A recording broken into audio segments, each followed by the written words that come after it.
So hello, this is the second episode of Meeting the Guests of Chess Night. I've got someone super special sitting across from me. In the chess world, Awonder doesn't really need an introduction. But for those who don't know, Awonder is a two-time world champion for his age category. He became the third youngest American grandmaster in history at the age of 14. In 2011, at the age of 8, at the time, he became the youngest player ever to beat an international master. And 1 year later, in 2012, at the age of 9, he became the youngest player ever to beat a grandmaster. As a full-time student at the University of Chicago, he's currently ranked number 42 in the world. And he's not only an amazing chess player, he's also a pretty awesome human being, and probably most importantly, a very good friend. How's that for an intro? That's incredible. That's a pretty good intro. Huh? What are we doing here?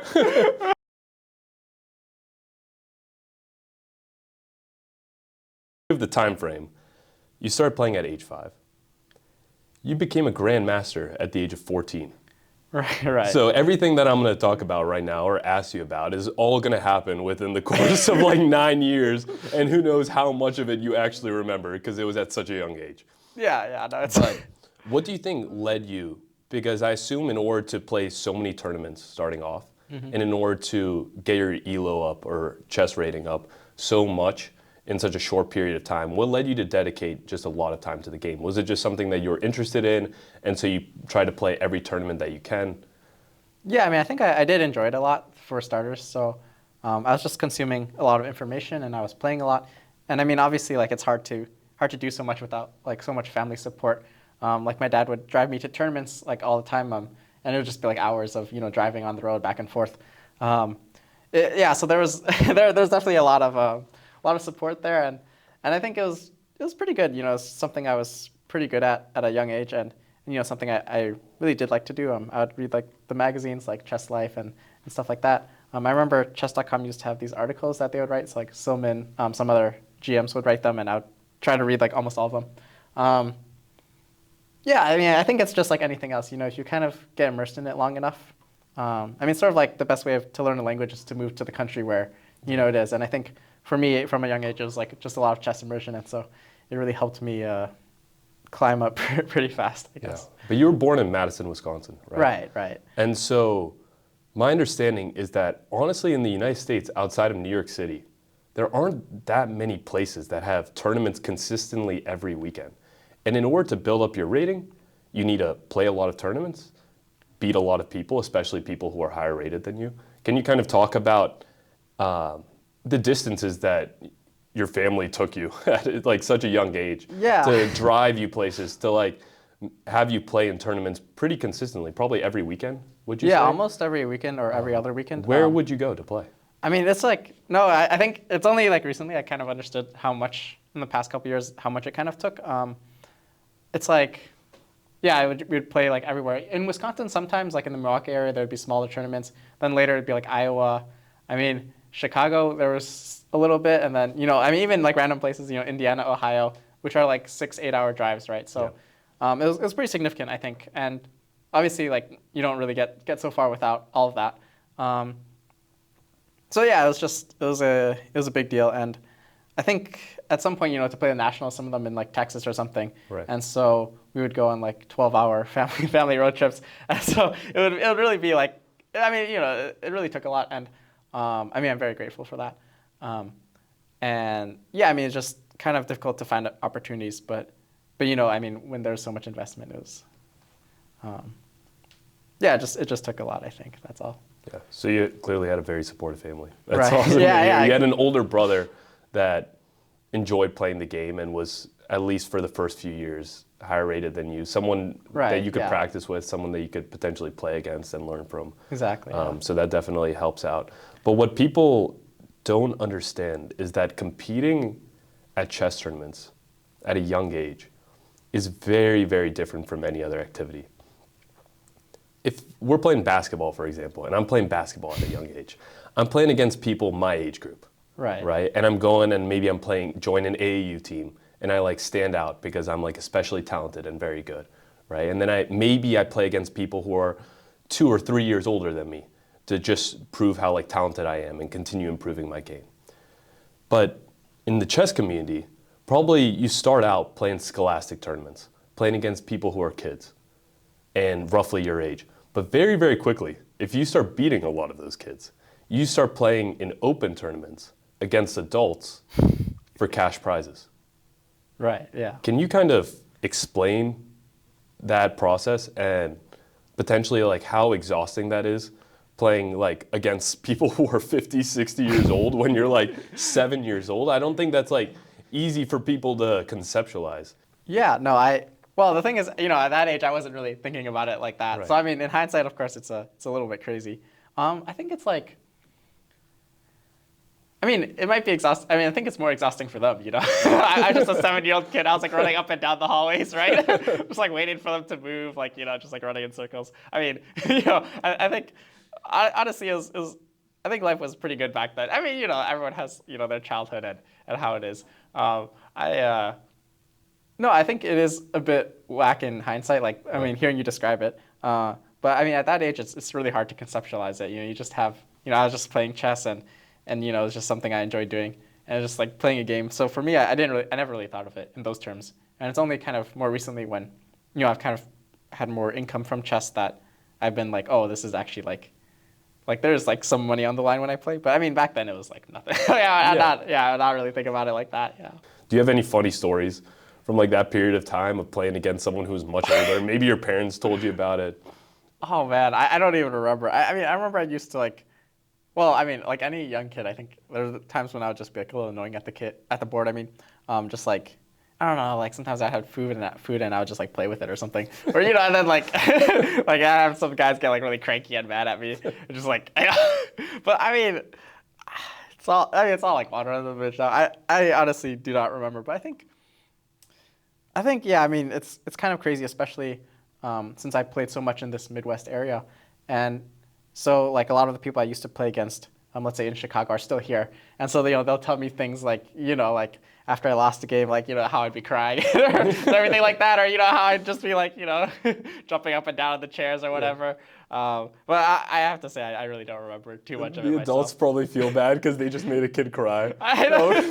At the end of the game. No, actually, I do remember something like, I remember like either, I think me or my brother, like we were playing this old gentleman, and he felt so bad because we were both like, I mean, we would cry even before we lost the game, right? Yeah. And so just like the tears were coming, and so he would just like offer draws, like it's all right. It wouldn't stop though, just be because, but yeah, a lot of people here I think have played and enjoyed chess for a really long time, so it's good to, if they still like remember from those years, yeah. Let's get back to how we got from 5-year-old Awanders learning how to play and blundering back rank checkmate, which is essentially when your king's blocked in on the closest row of the board, and someone just puts their piece, right, checks him, and he has nowhere to escape. It's checkmate. How we got from that to currently the 3rd youngest American grandmaster in history at the age of 14, right?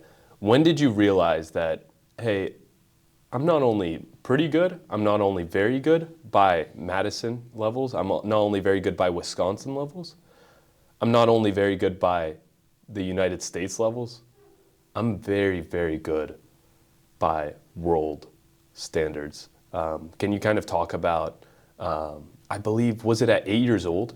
Right. You were a world champion for your age category? Yeah. Is that right?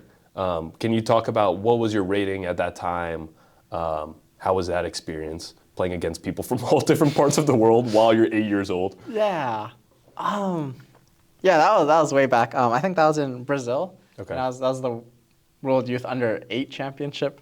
And I think it's just kind of, yeah, even from a young age, I think I was kind of used to just competing against, players. Like the whole world was kind of my competition. And yeah, there was a certain amount of pressure to things like that. I think at that time I was probably like 2100, so USCF, so already reasonably strong. And yeah, I mean, it was pretty high stakes because, there's a lot of investment to like travel to a country like Brazil, and it was really nice and beautiful. But I was there to play chess.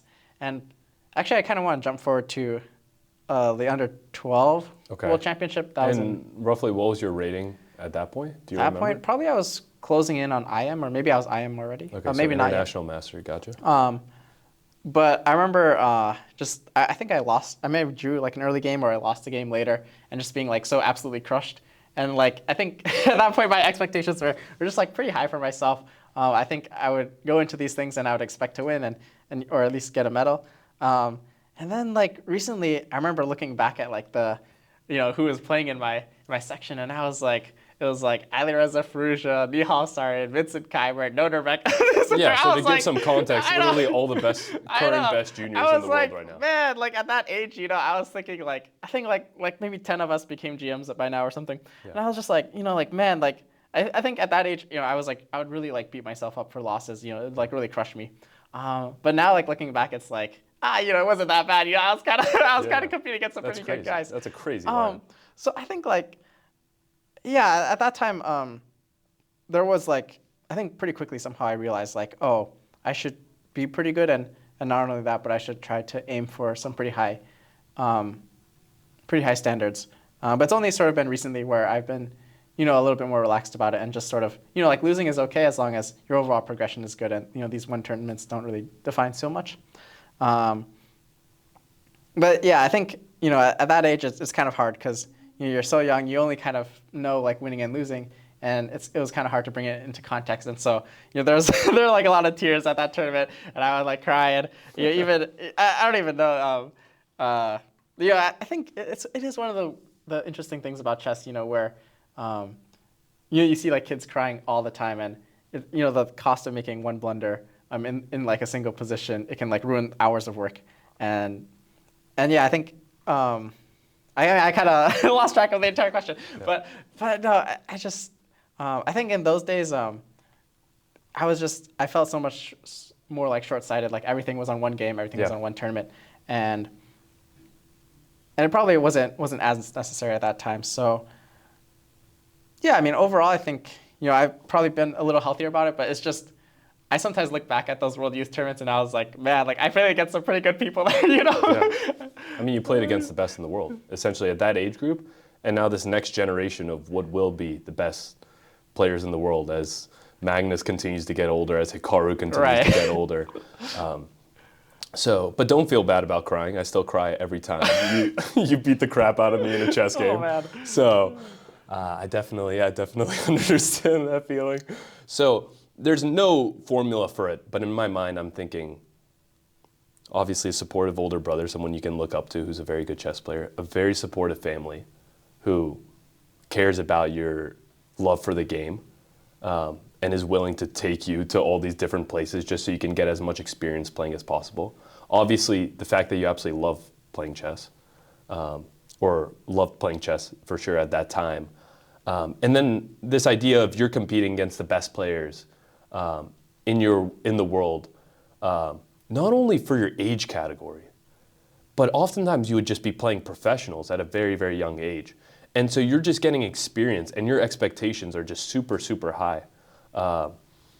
Is it fair to say that a combination of those factors leads to like a world-class player at a very young age? Is there something I'm missing potentially? I mean, it's hard to say. I think a lot of it also just boils down to luck to some extent. Like, if like one move or one game ended up a bit differently, like it could lead to different opportunities.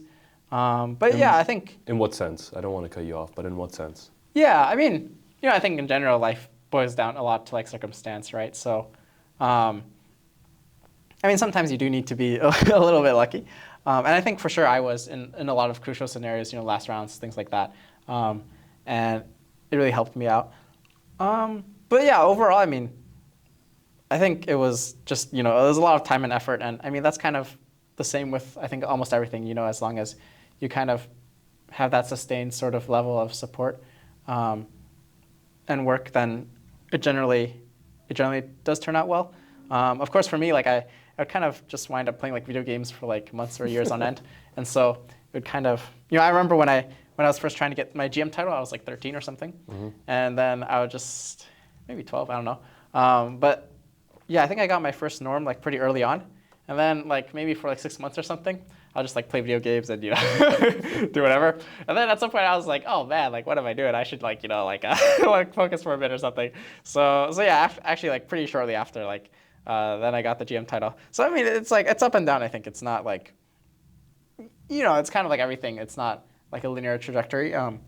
But for sure, like I think there are some things you really need to have, and I mean having my family there was definitely pretty big. This might be actually the most impressive thing that I've seen you do, and I genuinely believe it because it almost makes no sense to me. Talking with you a bit more now, I kind of have an idea, but gone to the University of Chicago, which is obviously a very difficult school, takes up a lot of your time.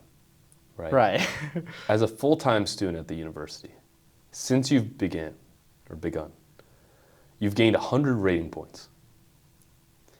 I'm going to read this. In 2022, you finished in 3rd place at the U.S. Chess Championships, which is essentially all the best American chess players in the world play at this one tournament. So you're playing against professionals who play full-time, and the U.S. is a very, very strong team. I believe we have, 4 or 5 people in the top 30 in the world? Yeah, probably 6 now, actually. But yeah, right? Yeah, a lot. So you're playing the best players in the world. You finished in 3rd place in the tournament out of 12. Right, yeah. Right, which is an unbelievable score. You beat the former world number 2, Awonder Liang, in 32 moves. Right. In a gambit. So a gambit is chess opening where you oftentimes sacrifice a pawn or potentially other material to gain some sort of initiative. That they called, I think chess.com called it a 19th century gambit. So it was played in the 1800s. You beat the former world number 2 using it in 32 moves. A few months ago, you played the U.S. Chess Championships again. With 1 round left, you were half a point behind 1st place. The person who was in 1st place was at that time the world number 2, Fabiano Caruana. Right. Last round didn't end up going your way. But you beat Awonder Liang again that tournament. Yeah. You drew Fabiano Caruana, the world number 2, and you were pressing for a victory, meaning that you were better for most of the game with the black pieces, right? Right, yeah. You're saying right, isn't it? It's like unbelievably impressive. You did the same thing with Wesley So, who was also the former world number 2, extremely strong player. You were pressing against him, or at least you equalized very quickly. Mm-hmm. I wonder, where did this comeback come from? Now you're currently ranked 42nd in the world. Right. Your rating has shot up. You're rated 2688, is that right? 2690? Yeah, somewhere in that, yeah. Right? And you're nearing in on that super grandmaster area. And you've gotten very positive results against some of the best players in the world. Where did this improvement come from? Because surely you have less time now to focus to the game than you did before. Yeah, I mean, it's kind of, no, sometimes I also try to think like what happened. Yeah. I think, yeah, probably a variety of factors. I think in general, I'm probably a lot happier and just healthier than I used to be. So like mentally, I'm in a pretty good place. And I think that generally is reflected in my results. I generally play these tournaments. I'm like very carefree and, kind of just enjoy playing the game. So I have like no pressure to do anything, or I just I'm just having fun and showing whatever. But yeah, I think no, I mean I do prepare a lot and I work a lot, and that's probably the biggest thing, especially for these big tournaments. I do try and work a lot. My roommates told me like in like the 3 weeks before like U.S. Championships, they never saw me like leave my apartment or my room like a single time. Like my door was like closed and I was just like in there like never left. I mean it's there are ups and downsides to it. I think long term, of course, it's definitely not a good thing to be so closed off from the world like that. But yeah, for short term, for a month, I think it's bad, but it's not the worst thing. I mean in general, I do try and work a little bit and do try, I mean, at least if I play some important tournaments, I do try and make sure I play pretty well. But yeah, overall, I think that's kind of the main factor. I think, chess is probably a little bit of a smaller world than people realize. And I think the amount of full-time players is not that large. And especially people that work full-time, like 8 hours a day, every single day. And so, what I wound up seeing at the U.S. champs, I think was, a lot of the players are a bit older. They have families. They have their own stuff going on. And so I think, although they are like outstanding and incredible players, I think in some aspects maybe they either weren't expecting me to bring so much preparation, or maybe they just didn't have as much time to work themselves. And so I think, at least in the opening phase, I was able to get the better of a lot of them, and also the top guys, which I'm very proud of. But yeah, I think for me there's still kind of a long gap to go between me and them, and so I'm pretty cognizant of that. But for sure, I think in the short term, if I prepare well and I go into the tournament with a good mindset, generally I'm pretty optimistic about my chances. So yeah, I think there's no real secret to it. I just kind of I kind of no lifed in my room for a couple of weeks or maybe a month, a little longer, and then it ended up working out. Of course, there's always a risk that if I would have worked out, I would have wasted all that time for nothing. But that's how it goes in life. Sometimes things can be up and down. Yeah. So you do train super hard, despite like the interviews trolling people saying that you don't. But you train super hard, and that's why you get such great results. But you play much less than them. And normally, playing is a very important component to getting better, learning your mistakes, shaking off some of that rust. These people play full year round. You go many months without playing a single tournament. You also, I don't think, play that much online. Right. Yeah. Right? Which is interesting, and probably something that I should learn to like practice much more than just playing bullet games online, like 1 minute games. But what advantage do you think it brings you to not play a lot of tournaments, to be spending a lot of time studying in your room, but not actually showcasing the preparation that you've done? Is there a bit of an art of a surprise? Is it tough to prepare against you because people just haven't seen what sorts of openings you've been playing? Has your game changed recently, and has that thrown people off potentially? I mean, perhaps. I think maybe in U.S. champs, I was just kind of having a lot of fun. I mean, it's like, you work hard and you also can have a lot of fun too. So I was like drinking at the opening ceremony and all that. Wait, actually, this is like one thing. Only Levon was the coolest. He was also drinking at the opening ceremony. What'd you drink? It's just like some random cocktail. It's a good time. Wait, no one else. Like everyone else. Like I was like, yo, is that like something? They're like, nah, it's orange juice. I was like, what? I was like, dude, it's an open. You're there for a good time. I know it was an open bar. Like like come on, it's like free. Only one drink? Oh, come on, Awonder. You know me. But anyways, like like literally no one else was drinking. I was like, guys, what's going on here? Like outrageous. No, but I think sometimes people can like maybe. There specifically, they probably underestimated me a little bit just because I was working on schoolwork at the time and it was pretty busy. But I mean, in general, I do play a little bit online, but mostly like training games. And I mean, I do try and make sure like if I do something, it's kind of like structured and, just because I don't have so much time, so I wouldn't play as much online and, or just like casually, like if I was playing online, it would normally be with a training partner or a friend and trying to work out like some opening variation, but I think, I mean, in general, we have this, it's just about making priorities in life. And so for this tournament, I just decided, fuck it, I'll bomb like all my classes. And then, hopefully this will end up being pretty good. I mean, it's just, like I think everyone has, their passions and interests and, it's just kind of, we kind of do sacrifice some things for other things. And I mean, it wound up that, I think, I mean, I'm not sure if it really paid off, but at least on the chess side of things, it went pretty well. So I mean, it was pretty good, I think. Is there an advantage to being the underdog? Because out of 12 people in the field,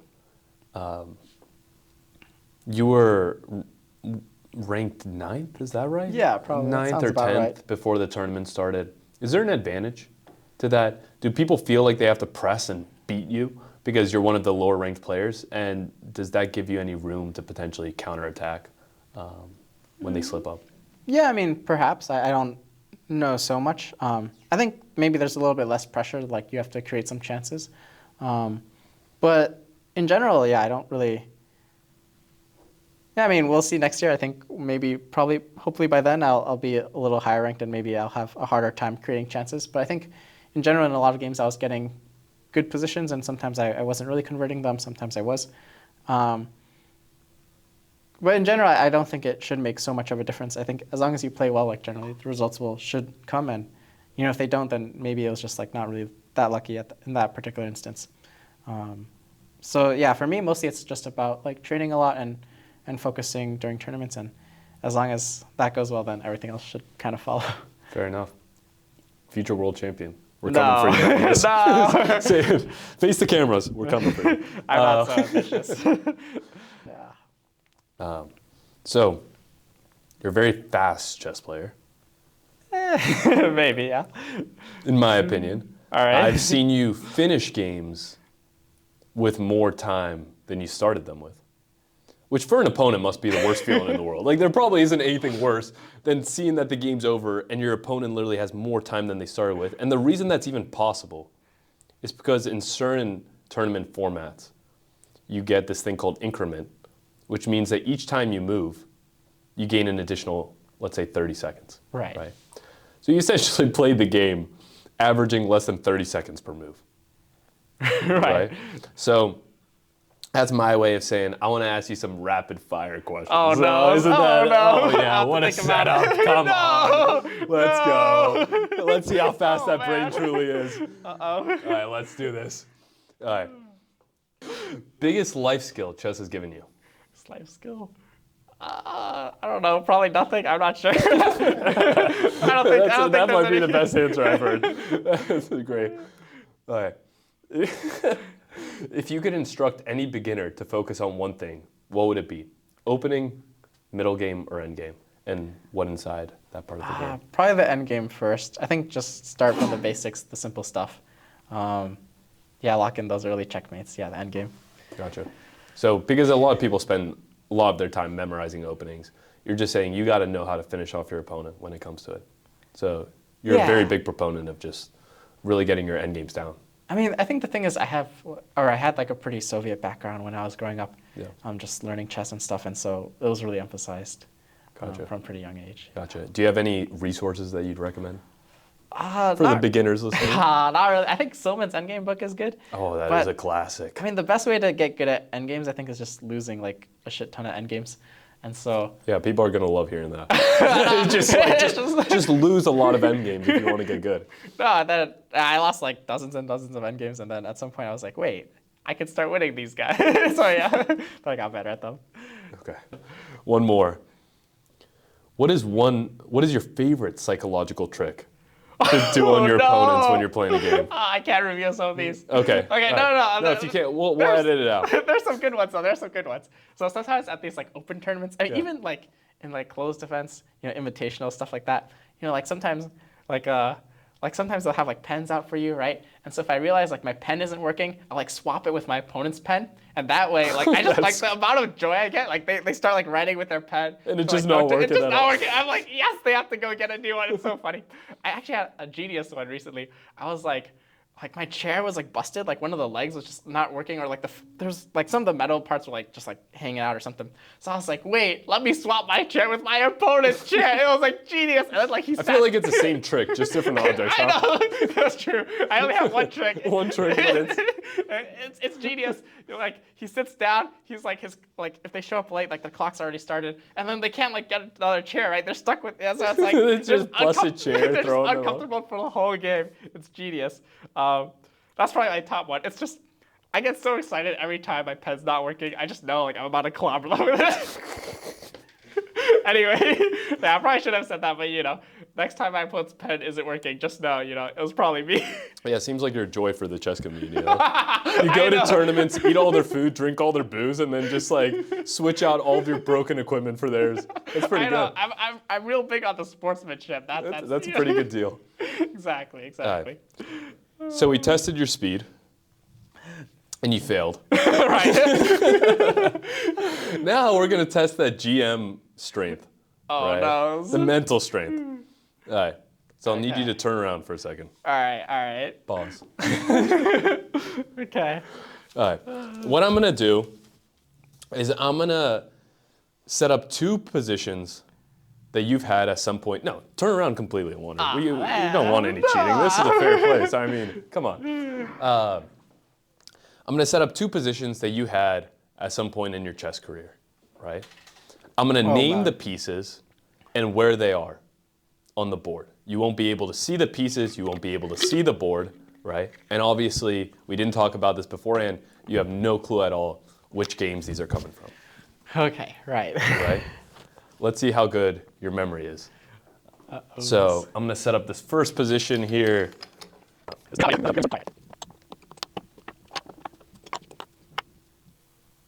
Okay.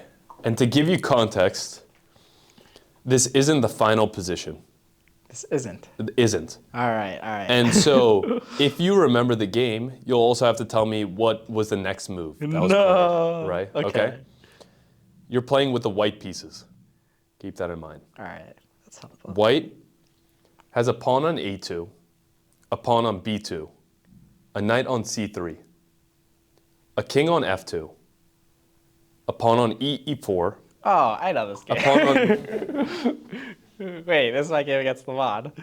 Okay. So I didn't even name half the pieces on the board, and you already know what game it is. All right, give us a bit of context here. Oh, this was, I think you mentioned it earlier. Okay. It was in 2022, the US Championship. I guess probably his queen's on H6 and I played G5. Or maybe it wasn't yet. Yeah, that's right. No, yeah, but this is like one of my favorite games, I think. It was just such a joy to play. Yeah, I don't know what to say. I think it was pretty lucky. I think this is kind of one of the cases where, again, I was kind of playing for a draw, and I thought we would just leave in 10 minutes, and then somehow he decided, like he was going to punish me for my, insolence or whatever, and he tried to win. And it kind of just didn't end up working out for him. Do you remember what round this was in the tournament? This must have been round 5, I think. Yeah. But this was 2 years ago, so it wasn't too long ago. And the position I have set up, your pawn's on G4, and so the last move that you played was G5. I pawn guess. to G5, right? Yeah. And he resigned shortly after that move.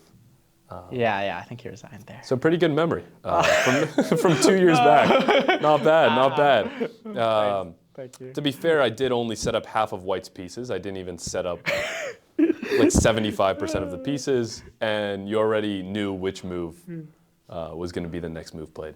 Pretty impressive. Okay, so this next game you're also playing with the white pieces. Just give me a second to set it up.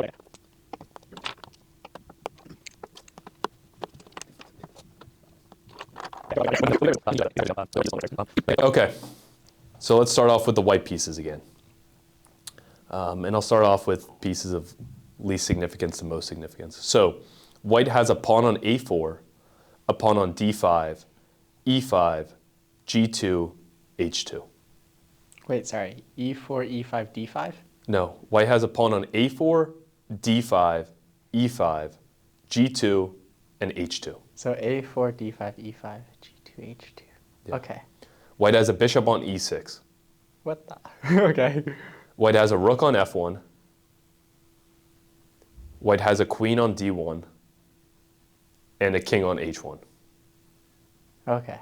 Black has a pawn on A5, a pawn on B7, a pawn on E4, a pawn on G7, a pawn on H7. Black has a bishop on G5. Black has a rook on E8, a queen on B2, and a king on H8. You were playing with the white pieces. Oh, yeah. Well, I know this one because it's like somewhat, I mean, I normally wouldn't remember it, but I think this one's like somewhat well known, at least for me, so you're just giving me my greatest highlights. But I think, yeah, this one, I played Queen H5. It was against, I don't remember his name, I think Daniel Fernandez. That's completely correct, yeah. I think you played Queen H5 and you Yeah. resigned. It was against Daniel Fernandez.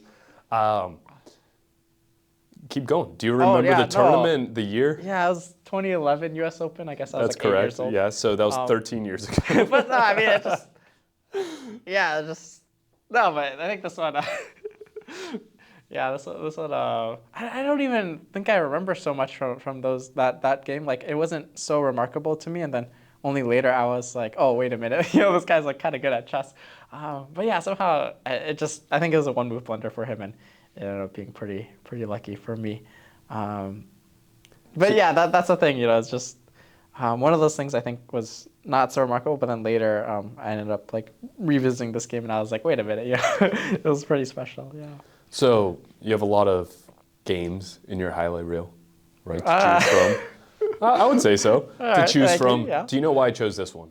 What's special about this game? Special about it? Yeah. Oh. I'm not sure. Was I sitting next to you? Maybe I don't. It was in Florida, right? So It was in Florida. Where was it? Do you remember? man, there's not too many cities in Florida. It must have been Orlando. It was Orlando. Okay, Yeah. I probably would have remembered if it was Miami. It would have been a lot more special. No, I mean, I guess it was probably the game where I was the youngest to beat an IM. I guess that record probably no longer holds, but yeah, I'm not sure if there's any other significance to it. No, that's it. Okay, You were yeah. this game made you the youngest person ever at the time to be an international master, and you were 11, right? Yeah. No, it must have been 8. Oh, I'm sorry. Yeah, you were 8. 8 years old. Yeah. Crazy. So at 8 years old, you'd be an international master. All right. Yeah. Well, this game was a pretty good success. You turned back around. I'd say you all nailed the 2 positions that I had for you. Yeah. Hopefully, this is a welcome sight to see. All right, we'll start from here. So let's go. But yeah, that's all I had. Thank you so much. Thank you. No, it's honestly, it's been so cool to actually do this podcast talk. We've talked many times before. Yeah. But it was very cool when I heard that you were coming to U Chicago because you're a year below me. Oh, yeah. I grew up watching your games at the U.S. Chess Championships. Right. And so I hope you keep playing chess. Do you have any plans to continue playing at a high level, maybe take a few years after college and try to see how high you can go? Yeah, probably. I mean, I think the tricky thing is like if I don't do it now, then it's going to be hard to find another time, you know. I agree, yeah. Once things get busier. So yeah, luckily for now I have, no life, so plenty of time. It's great. But yeah, I think I have to spend like probably a year or two. Then after that, I can do like master's, PhD, get some academic stuff out of the way. But yeah, we'll see how it goes. I mean, generally I'm pretty optimistic about life and pretty happy about things. So Yeah. I have no worries. Honestly, I meant it. You're a great friend. Yeah. Like, really, no, you are. appreciate You're it. just like a really great human being. And I hope, like, I don't know all the details, but I hope you play more and you get to play. Because, like, watching you play is actually fun. You're extremely creative. Think of very cool ideas. And I've taken a bit of a time gap in my chess game. And you've kind of inspired me to get back hammering and chase my national master title. So thank you so much. All right, yeah, thank you. That's really all we got. Sign of a true game ended. All right. Let's go. Oh, man. We're good. Okay. Just slip the clap. All right. Wait, you have a great clap. Thank you. All right, let's start this game. Let's see what I've got. So, bit of E4 here. Okay. Oh, jeez. Let's go here. Oh, What's happening? you know what's happening. Come on. All right. Oh, no. Okay. Let's see. I think I'm supposed to play well. that's what they normally do. I think that's Wait, what no, they that's do. not what you're supposed to do. No, I'm not supposed to. This is a new line. You don't have this line? Oh, no. Brand new to me. Never seen it This before. is the cash level preparation.